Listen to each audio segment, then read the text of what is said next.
আসসালামু আলাইকুম ওয়া রাহমাতুল্লাহি ওয়া বারাকাতুহু।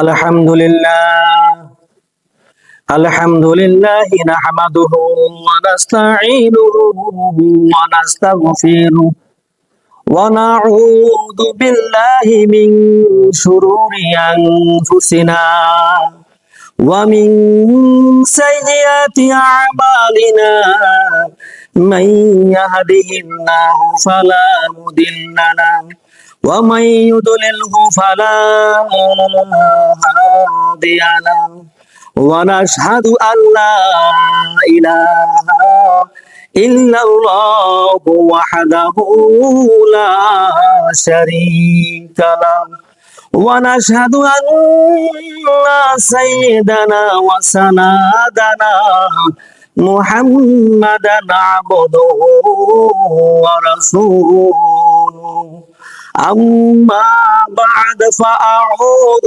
بالله من الشيطان الرجيم بسم الله الرحمن الرحيم يا أيها الناس اتقوا ربكم الذي خلقكم من نفس واحدة وخلق منها زوجها وبث منهما رجالا كثيرا ونساء واتقوا الله الذي تساءلون به والأرحام إن الله كان عليكم رقيبا صدق الله العظيم إن الله وملائكته يصلون على النبي يا أيها الذين آمنوا صلوا عليه وسلموا تسليما اللهم صل على مولانا محمد وعلى آله مولانا اللهم صل على مولانا محمد وعلى آله মাওলানা লক্ষ কোটি সালাম জানাই আমার জিন্দা নবীর কদমে দয়া করে পার করিবেন রোজ হাশরের ময়দানে আল্লাহুম্মা সাল্লি আলা مولانا محمد وعلى آله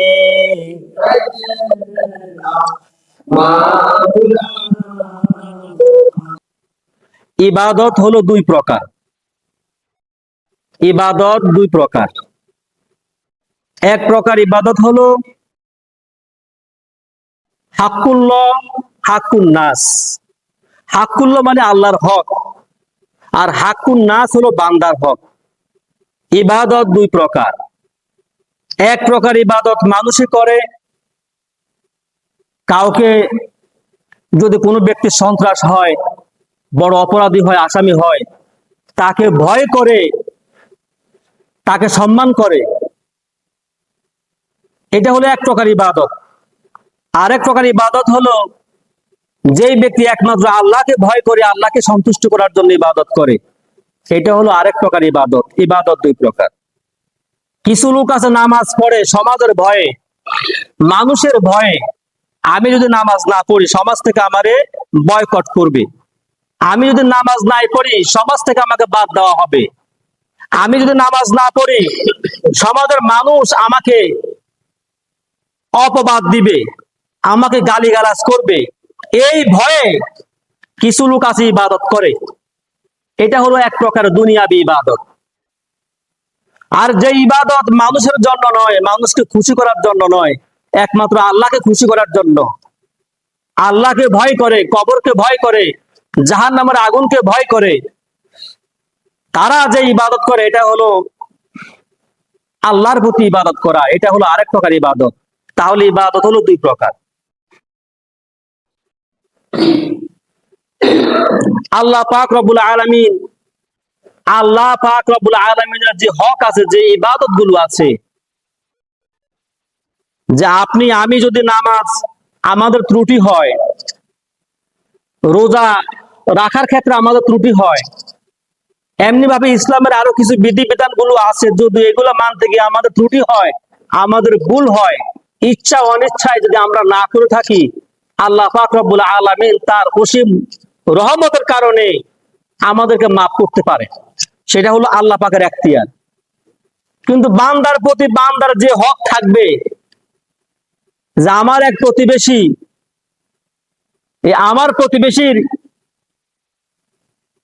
কিছু টাকা আমি আনছিলাম, আমি তাকে টাকাটা দেই নাই, অথবা যেভাবে হোক আমি আমার প্রতিবেশীর কাছে ঋণই আছি, কিন্তু আমি তার সে ঋণ শোধ করলাম না। আমি যেহেতু তার ঋণ শোধ করলাম না, আল্লাহ পাক রব্বুল আলামিন বলেন, ওই বান্দা যদি তোমাকে মাফ না করে, আমি আল্লাহ তোমাকে মাফ করব না।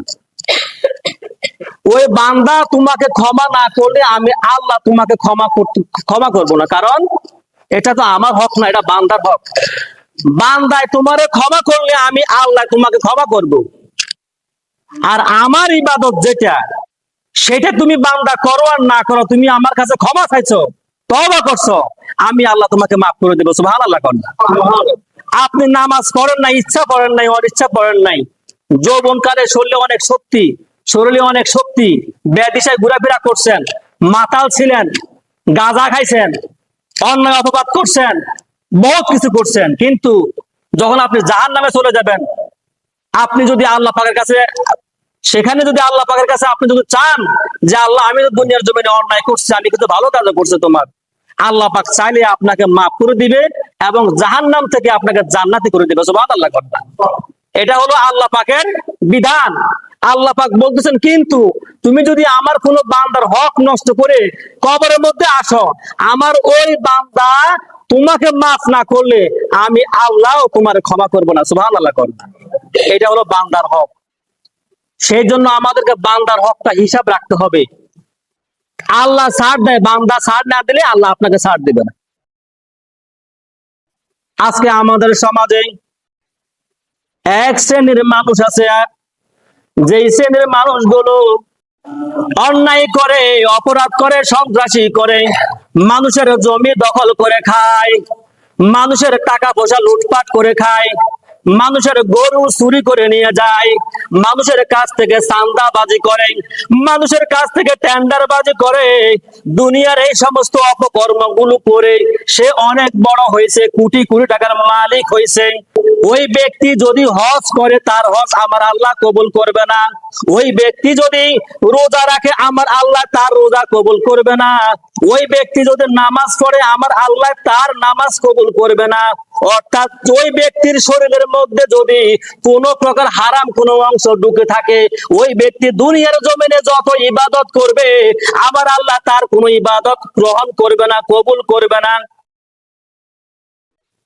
এখন ওই ব্যক্তি যদি মারা যায়, মারা যাওয়ার পরে ওই ব্যক্তি দুনিয়ার জমিনে অনেক ভালো কাজ করছে, দান সদকা করছে, কিন্তু কবরের মধ্যে যখন ওই ব্যক্তি যাবে, আপনি যখন দুনিয়ার জমিনে একজনের লাইল আপনি জোর করে দখল করে খাইছেন, একজনকে আপনি ঠেক দিয়ে তার কাছ থেকে 10,000 টাকা নিয়ে আসছেন, একজনের কাছ থেকে আপনি ভয় দেখাইয়া তার কাছ থেকে চাঁদাবাজি করে 20,000 টাকা নিয়ে আসছেন, কিন্তু দুনিয়ার জমিনে যদি আপনি তার ঋণটা আদায় না করেন, যদি দুনিয়ার জমিনে আপনার কোনো আমল থাকে, ওই আমল ভালো কোনো আমল থাকে, ওই আমল নিয়ে যদি আপনি কবরের মধ্যে যান, আর সেখানে হাসরের ময়দানে আপনাকেও হাসরের ময়দানে আমার আল্লাহ দাঁড় করাইবে, আর যেই ব্যক্তির কাছে আপনি ঋণী আছেন ওই ব্যক্তিকেও আমার আল্লাহ হাসরের ময়দানে দাঁড় করাবে।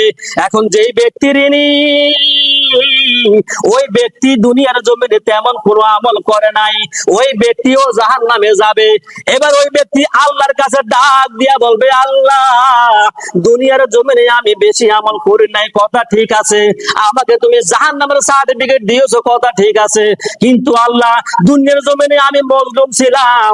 এক শ্রেণীর লোক ছিল দুনিয়ার জমিনে, যারা দুনিয়ার জমিনে আমাদেরকে ভয় দেখাইয়া, আমাদেরকে আতঙ্কের মধ্যে রাখিয়া আমাদের কাছ থেকে টাকা নিয়েছে, আমাদের কাছ থেকে চিন্তাই করে গরু চুরি করে নিয়ে গেছে, আমাদেরকে অনেক হয়রানি করেছে।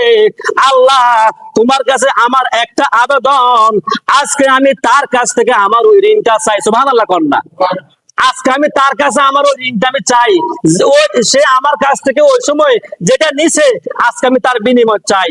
এই কথা বলার পরে আমার আল্লাহ ওই ব্যক্তিকে বলবে, ওই সন্ত্রাসকে বলবে, আল্লাহ বলবে, দেখো দুনিয়ার জমিনে তুমি ভালো কাজ করছো, সেটারও আমল তোমার কাছে আছে, আমল নামা আছে। আবার দুনিয়ার জমিনে তুমি যে অন্যের লাল ঠেলে বড় লোক হইছো, অন্যের টাকা মানে বড় লোক হইছো, সুদে টাকা দিয়ে বড় লোক হইছো, টেন্ডার বাজে চাঁদাবাজি করে বড় লোক হইছো, তুমি যাদের কাছ থেকে এগুলো নিয়ে আসছো, এখন তাদেরকে আজকে তুমি তো টাকা দেওয়ার সুযোগ নাই, যেহেতু এটা হলো পরকাল, এটা তো দুনিয়া না, দুনিয়াতে না তোমার কারেন্সির ব্যাপার, টাকার ব্যাপার আছে, মুদ্রার সুযোগ, মুদ্রা টাকা পয়সার লেনদেনের সুযোগ আছে, কবরে তো এটা সুযোগ নাই। তাহলে আল্লাহ সেখানে তাকে মাপ দিবে না। আল্লাহ বলবে, তুমি একটা কাজ করো, তোমার যে আমল গুলো আছে এই আমল গুলোর বিনিময়ে তুমি তার ওই ঋণটা শোধ করে দাও। সুবহানাল্লাহ কন্যা,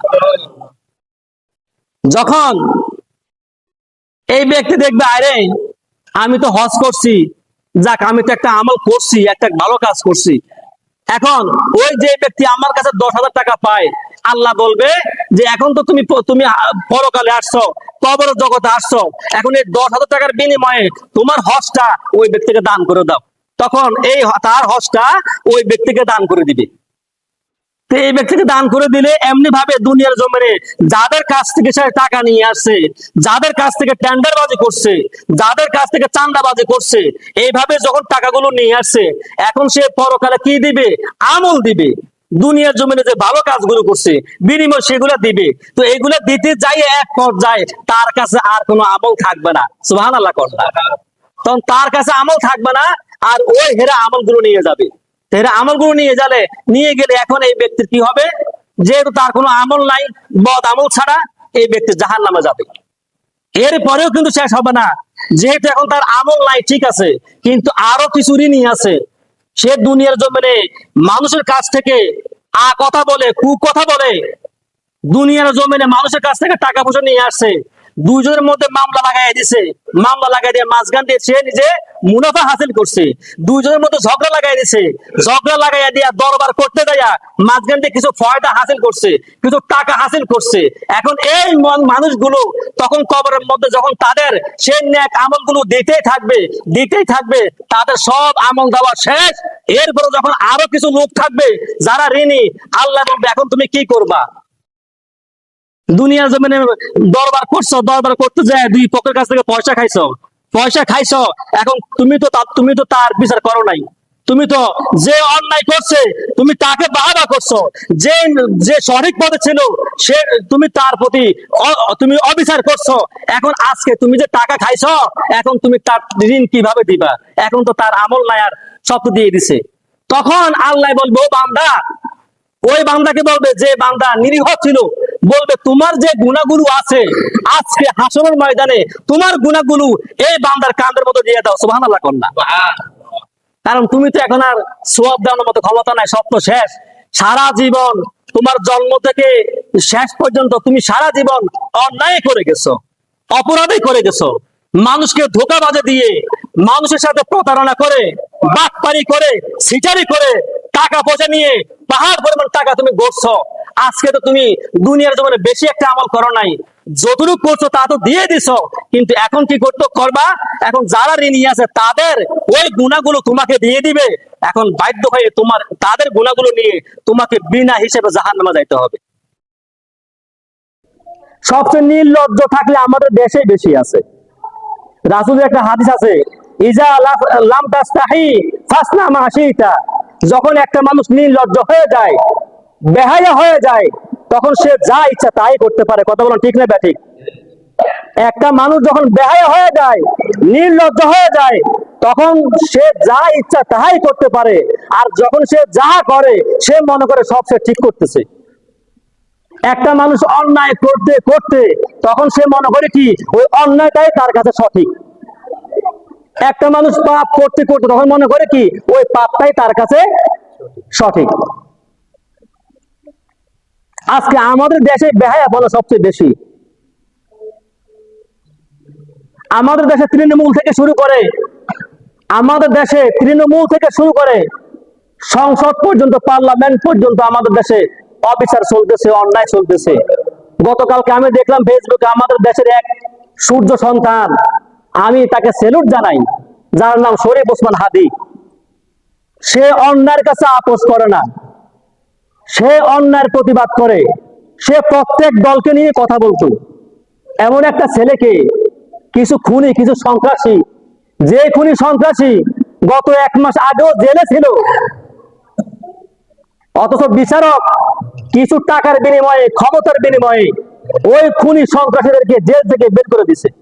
বের করে দেওয়ার পরে ওই খুনি সন্ত্রাসী প্রকাশ্যে দিবালোকে গত জুমার দিন জুমার নামাজে পড়ে শরীফ ওসমান হাদিকে প্রকাশ্যে গুলি করে, এবং কি তার কানের মাথার এই পাশ দিয়ে গুলি করছে, তার মগজ গুলো দিয়ে তার মাথার এই পাশ দিয়ে ওই বুলেটটা বের হয়ে গেছে।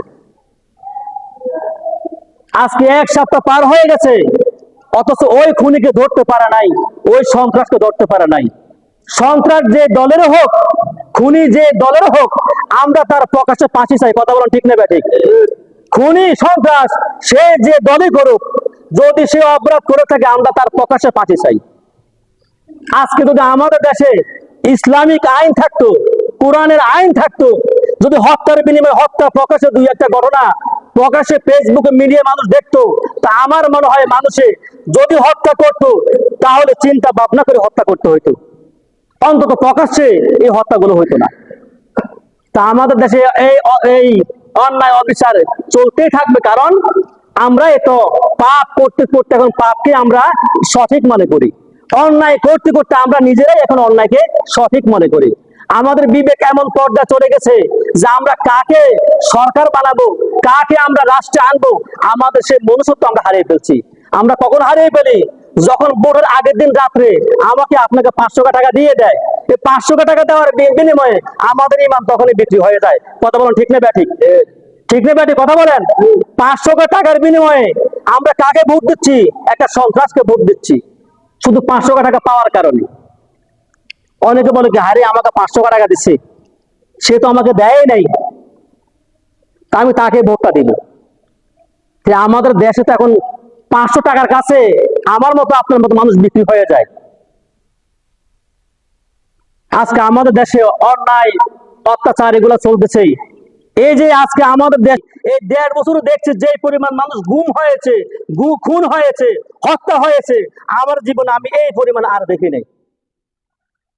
তাহলে এখন আমরা যারা বর্তমানে উপদেষ্টা বানাইছি, এদের ভিতরে আমি মনে করি বর্তমান যে আইন উপদেষ্টা আছে এই একটা বড় বাটপার, বর্তমান যে স্বরাষ্ট্র মন্ত্রক উপদেষ্টা আছে এই হলো আরেক বাটপার, বর্তমান যে ডক্টর ইউনূস আছে এ হলো সুদখোর। আল্লাহ পাক রব্বুল আলামিন আমাদেরকে হেদায়েত করুক। আজকে আমাদের দেশে যা শুরু হয়েছে আমরা সকলে দোয়া করবো ইনশাআল্লাহ আল্লাহ পাক যেন আমাদের দেশের মধ্যে শান্তি ফিরিয়ে আনে, আমাদের দেশে যেন শান্তি ফিরিয়ে আনে, সকলে দোয়া করবেন। কারণ আমাদের দেশে খুব কঠিন অবস্থা হয়ে গেছে, আমি কালকে চোখের পানি ধরে রাখতে পারিনি। তোমরা যদি আমার কাছে কেউ কোনো হক পাও তাহলে আমি তোমাদের সেই হকটা আদায় করতে চাই। এক সাহাবী ডাক দিয়া বলে, নবী গো, ও মায়ার নবীজি, একটা যুদ্ধের ময়দানে তখন আপনি চাবুক দিয়ে আপনি একটা কাফেরকে পিঠের মধ্যে বাড়ি মারতে চাইছিলেন, তখন ওই চাবুকের বাড়ি ওই ওই ব্যক্তির পিঠের মধ্যে লাগা নাই, ওই চাবুকের বাড়িটা আমি আমি আমি আমার পিঠের মধ্যে লাগছে। এবার ওই সাহাবীর ডাক, আপনি যেহেতু হকটা আদায় করার জন্য চাইছেন, তাহলে আমার পিঠের মধ্যে যে বাড়িটা আপনি দিয়েছেন আমিও চাই আপনার পিঠের মধ্যে ওই বাড়িটা আমি দেই। এবার ওমর রাদিয়াল্লাহু তাআলা আনহু বলে, এই তুমি কি বলতেছো? তুমি জানো কার সাথে কথা বলতেছো? তুমি নবীর পিঠে বাড়ি মারবা? আমি উমর বেঁচে থাকতে এটা কি সম্ভব? তুমি নবীর পিঠে বাড়ি মারতে পারবা? আল্লাহ নবী বলে, এই ওমর সাবধান, তুমি চুপ থাকো। এবার ওই সাহাবী বলতেছে, নবী গো, আপনি যখন আমাকে বাড়ি মারছেন তখন ছিল দুর্ভিক্ষ, তখন আমার গায়ে জামা ছিল না। এখন আমি যদি আপনার পিঠে বাড়ি মারতে হয় তো দয়া করে আপনার গায়ে জামাটা একটু উদাম করেন। সুবহানাল্লাহ কোন না? যখন জামাটা যখন এই কথা বললো, ওমর বলতেছে, এই তুমি জানো কাকে কি বলতেছো? নবীর জামা উদাম করবে, নবীর গায়ের পিঠের মধ্যে তুমি বাড়ি মারবা? আমি ওমর বেঁচে থাকতে কি আমি এটা হতে দেবো? আল্লাহ নবী বলে, ওমর একটু চুপ থাকো, দেখো না কি করে।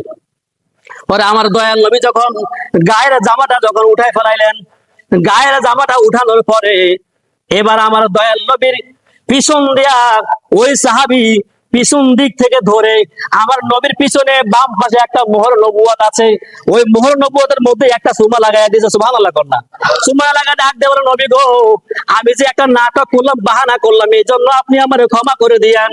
ও নবীজি, আমি যে বাহানা করলাম এই জন্য আপনি আমারে মাফ করে দিয়েন। আমি এই বাহানাটা কেন করলাম? আমি জানি আপনি যে আপনার পিছনে যে খতমে মোহর নবুয়তটা আছে, আমার আগে থেকে অনেক সাধনা ছিল, আমার আগে থেকে অনেক চিন্তা ফিকির ছিল, আমি আপনার এই খতমে নবুয়তের মধ্যে একটা সুমা দিব। নবী গো, আপনি তো পয়গাম্বর, আপনি তো কোনো সময় জামা খোলেন না, আপনি তো সব সময় জামা পরিধান অবস্থা থাকেন, এখন আপনার মোহর নবুয়ত আমি কেমনে সুমা দিব? এই জন্য আমি সব সময় চিন্তা করতাম, নবীজি আমি আপনার সাথে বেয়াদবিটা করার কারণে আপনি আমারে মাফ করে দিয়েন। সুবহানাল্লাহ কন্যা দেখছেন সাহাবারা নবীরে কত ভালোবাসতো। তখন বললো, নবীজি আপনার উপরে আমার কোনো আবদার নাই, আপনি আমরা মারছেন, আমার পিঠের মধ্যে আপনার চাবুকের আঘাত লাগছে, কিন্তু নবী গো, আমি তো আপনাকে আমি আমার জীবন, আমার বাবা, আমার মা, আমার সম্পদ, নবী গো, সবকিছু আপনার জন্য কোরবান হোক। সুবহানাল্লাহ কন্যা আমি আপনার কাছে কি হক চাবো? দেখছেন সাহাবারা নবীরে বলতেছে, আমার সম্পদ, আমার জীবন, আমার স্ত্রী, পুত্র, পিতা মাতা আপনার জন্য কুরবান হোক। নবী আমার গায়ে আঘাত লাগছে, এই জন্য তো আমি আপনার কাছ থেকে হক আদায় করতে পারি না। আর কেমন মোহর নবুয়ত! আমার নবী একজন সাহাবীদেরকে নিয়ে বলতেছেন, নবী সাহাবীদেরকে নিয়ে নামাজে দাঁড়াইলেন, নামাজে দাঁড়ানোর পরে আমার নবী যে বলতেছে, হে সাহাবারা, তোমরা নামাজের কাতারটা একটু সোজা ভাবে করো এবং পায়ের আঙ্গুলগুলো মিলিয়ে মিলিয়ে তোমরা একটু মিশে মিশে তোমরা থাকো, যেন মাঝখানে ফাঁক না থাকে। তখন সাহাবারা বলতেছি, ইয়া রাসূলুল্লাহ, আমরা তো মিলে মিলে করতেছি। আল্লাহ রাসূল বলতেছে, না, আমি দেখতেছি, আমি সামনে যেভাবে দেখি আমি পিছনেও সেভাবে দেখি। সুবহানাল্লাহ কন্যা অনেক বর্ণনায় আসছে, হাদিসের মধ্যে আছে, আল্লাহ রাসূল এই যে মোহর নবুয়তটা ছিল পিঠের মধ্যে, নবীদের বাম পাশে পিঠের মধ্যে মোহর নবুয়ত ছিল, আল্লাহর নবী এই সামনে চোখ দিয়ে যেভাবে দেখতেন, এই মোহর নবুয়ত দিয়ে সেভাবে দেখতেন। সুবহানাল্লাহ।